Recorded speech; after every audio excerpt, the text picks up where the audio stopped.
Resident Evil Revelations 2 is the sequel of Revelations. It takes place between Resident Evil 5 and Resident Evil 6. And while it's really not necessary for you to play the first Revelations game, it has some throwbacks to that game, albeit very minimal. The first game, in my opinion, was alright.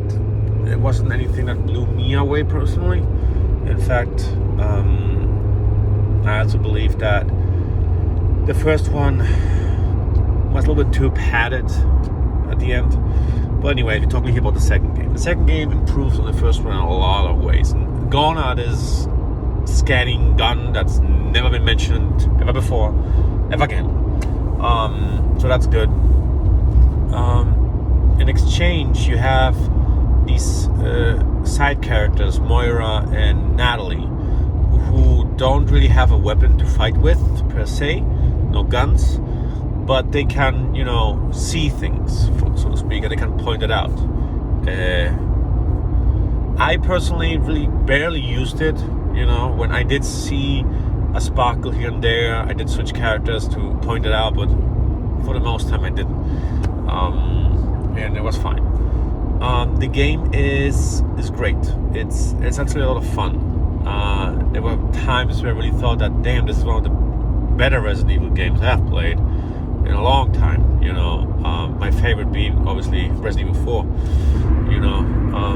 Which is, has tested the times. This game's been out since the GameCube. And we're on the Nintendo Switch now. But this one is actually very good. It's not as good, but it is very good.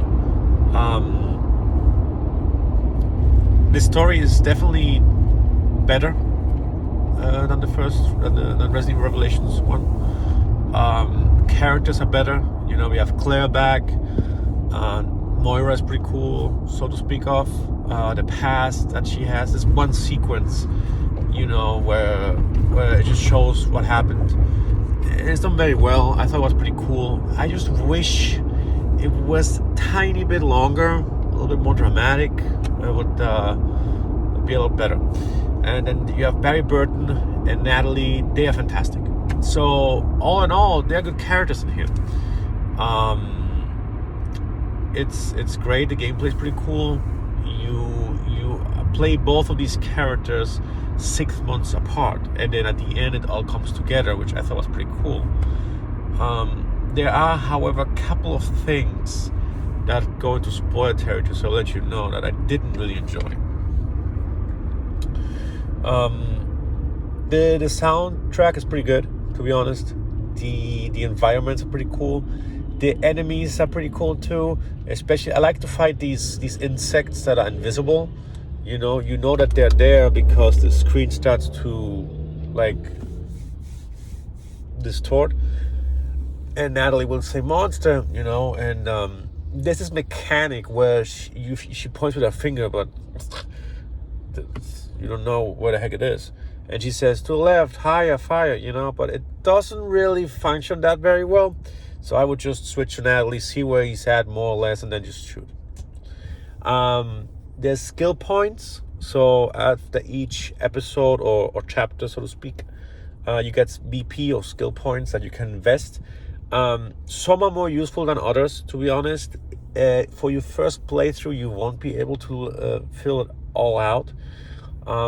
In my opinion, and to me, the most important ones were the fact that when you crouched, you do more damage. That's something I used a lot. And because I didn't evade at all, I also invested in the fact that the immunity with the crouch. When you crouch, you have a couple of seconds where you're immune to damage, which is just huge. So I just went for whatever gave me more damage. Another one's that if you switch characters in the next 10 seconds, you do a lot of damage. I didn't do that much because, to me, it just doesn't need to. I just needed to crouch, headshot, and that's it. Most of these monsters were dead in a second. So that's nice. Don't really know if made the game too easy. I did die a few times, but I died because of those one hit, one kill situations where the monster picks you up full health and you get killed. That's the only time I died, really. The story is again, is pretty cool. It's a couple of things though where I thought it was a little bit pushing it too far. So let's talk about that at the end, so you don't have to skip anything. But yeah, all in all, Resident Evil Revelations 2 is pretty cool. From what I have researched, it's pretty underrated. For most Resident Evil fans, it's a pretty underrated game. It has its caveats. I do think that playing all 4 episodes back to back to back is a little bit tiresome. Again, I played the first one and then jumped right into the second one. So at episode 3 and 4, I was feeling burned out, to be honest with you. I was really feeling burned out because there's this section at the end of the section of episode 4, I think, with Barry, that is just drags on too long for me, and I just want to reach the end, which when I'm going to finish this game, you know. So that's my only kind of like complaint with it. It could have done with a little bit more variety in enemies, because you have your zombies, you have your dogs, you have the big guy with the axe. Then you have a couple of monsters here and there, and yeah, pretty cool.